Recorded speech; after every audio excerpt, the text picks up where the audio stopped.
Hello， 大家好，我是演员云奇，我是演员郝毅然。今天的拍摄感觉怎么样？最喜欢对方的哪套造型？今天的拍摄很开心，很充实，每一套造型都挺好看的。但是最喜欢的话，应该是那套恶魔天使那套吧。你那套还有小翅膀，感觉还挺可爱的。他的那套是第一套吧，感觉比较简单、干脆一点。两位日常分别是怎样的穿搭风格？混搭。我比较喜欢穿运动装，然后还有西装外套，还有领带，运动装搭配西装外套，还有很多的领带。如果让你给对方搭一套造型，你会怎么搭配？连体服。连体服，给他搭有设计感的西装吧。你这样显得我很乱搞哎。还好连体服也有好看的。你想要什么？我想要什么就连体服就好了。行，他喜欢连体服。得知要和对方拍戏的第一反应是什么？有没有考古对方？没有，当时一直在研究我该怎么演樊潇这个角色。当时我应该是先看到了一张照片，然后就在看剧本的时候尝试代入这张脸，没有做其他的，比如考古啊之类的。对，我属于是自顾不暇。那顾的也蛮好的。good。还记得两位第一次见面是什么场景吗？第一次见面就是一个咖啡厅、茶馆、咖啡厅，我们在那里喝茶。对。第一印象是什么？现在有什么改变吗？印象是内向、腼腆，现在觉得就是笨笨的。对，记忆力不太好。我刚一开始的时候觉得他话不是很多，还挺冷峻的，但是后面越来越很阳光，很开朗，快乐小狗。互相介绍下对方在剧里的角色，现实中对方和角色有什么相似或反差？尤舒朗，冷静、理智、有担当，圣母。其实本人感觉差距也没有很大，大差不差，但是尤舒朗好像记性好一点。我有什么笨吗？樊潇的话，在剧中的樊潇是一个很阴暗、疯批，为了自己想要得到的东西会不择手段，但是他也很执着，就是对自己认准的人或者事情。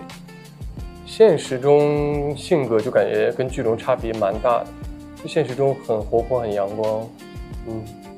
饰演这个角色，自身有发生什么改变和收获？有吧，因为毕竟我们俩都用了很长的时间去研究这个角色，去读这个剧本。这个剧本最吸引我的一点是，所有的人或事都还是有一个善良的底色在，到最后大家都能认知到比较深层次的那个自我，所以这剧本读起来还是非常吸引人的。你觉得整部剧中你们印象最深的一个桥段是什么？印象最深刻，拿着棒球棍打你一场，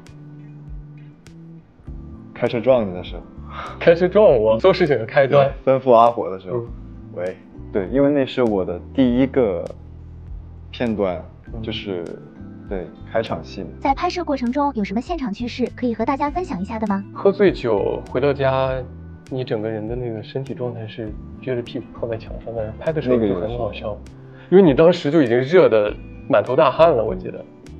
那因为是扎马步靠在墙角拍完这场戏，虽然在不是全景的镜头里面看着是很唯美、很舒适的，但是拉到全景就你整个人是一个非常不舒服的状态。开播前已经有很多粉丝在期待，会让你们有很大压力吗？会怎么缓解压力？肯定是有压力的，因为首先这个剧本、这个小说、这个广播剧都非常受大家欢迎。珠玉在前，就是我们也很希望得到什么在前？珠玉在前。戏，就我们也很希望能通过自己的表演，然后整个团队通力合作，能做出一个作品让大家喜欢，所以压力还是挺大的。但是缓解压力的方法，我觉得有一个根本的方法吧，就是我们尽量的去做好每一个步骤。我们演员尽量的去读这个剧本，然后跟我们整个的制作团队大家一起通力合作，就是压力没有办法缓解，只能解决。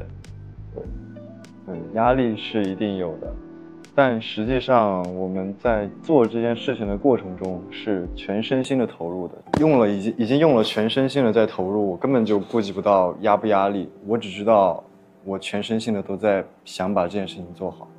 对，并且我们还达成了一个共识，因为整个过程下来，遗憾肯定是有的，但是所有的事情都有遗憾，我们也不会把这个遗憾就是一直去纠结这个事情。对，剧中既有强制虐心的戏码，也有甜蜜救赎的互动。在拍摄时，你们如何快速在两种极致的情绪间切换？这个不是一个非常困难的事情，就是我们在拍摄每一场戏的时候，拿到不同的场次的剧本，那你跟这个剧本共情，就可以到达这个剧本它描写的那种状态。对，虽然哪怕一天拍的戏的情绪差别比较大，但是也是 OK 的。对我来说，这种大喜大悲的剧情，喜那还好说，只是在进入这种很悲情的剧情之前，我会提前1天或者是半天让自己冷静下来，然后让自己封闭在某一个内心的角落里，等到你要用的时候再把它拿出来就好了。对，也是我们表演老师教我们的方法。有一些自己的小方法。对于樊潇和尤书朗而言，他们各自要抵达的彼岸究竟是什么？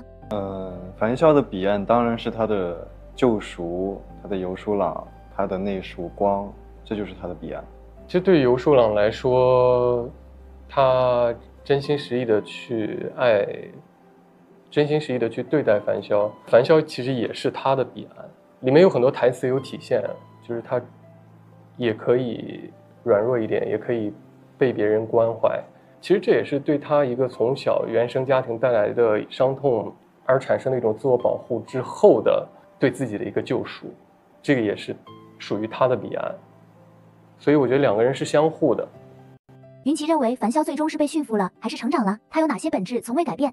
他不是说成长或者改变了这些，人在生活里一定会有成长，他一定会有成长，但是他只是走出了这一段，走出了曾经的阴霾和走进了那束光，所以他只是学会了一些爱人的方法，会理解别人。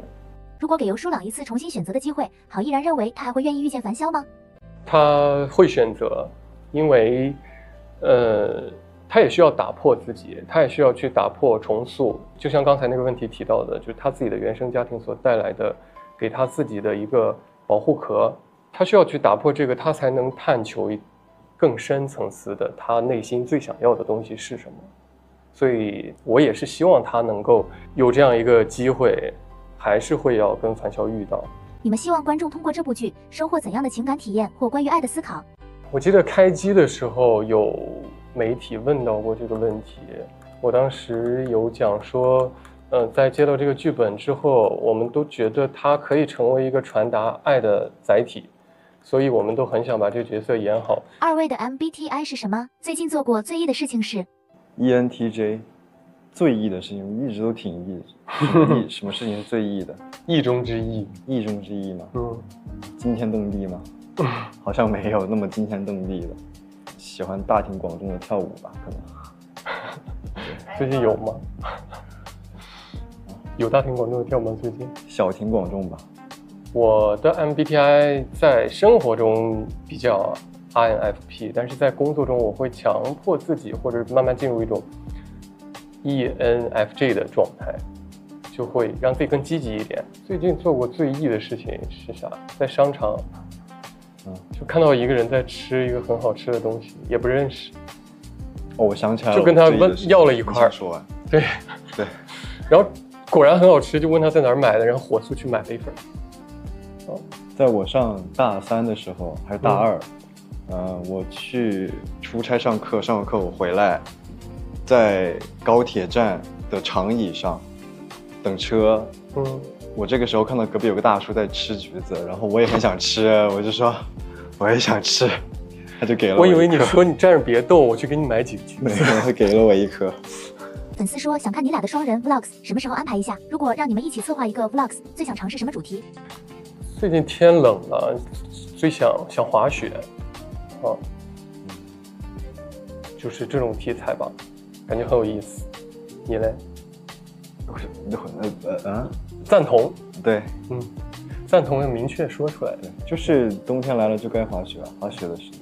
如果让你问对方一个问题，你此时最想问什么？请互相提问并回答。你一会儿想吃什么？此时此刻。日料。哦，我以为你会问我。是吗？你想吃没有，什么？就是没事没事。不是啊，你想吃什么？我说的是你想吃什么此时此刻你最想问的问题是什么？哦，不好意思，真的有点饿。你想吃什么？哦，这是你此时此刻最想问的问题是吗？是日料吗？可以啊。最后有什么话想对看这部剧的观众和喜欢你们的粉丝朋友们说的吗？希望大家多多支持我们的剧，我们一个非常非常用心的作品，汇集了很多人的心血，所以大家多多支持。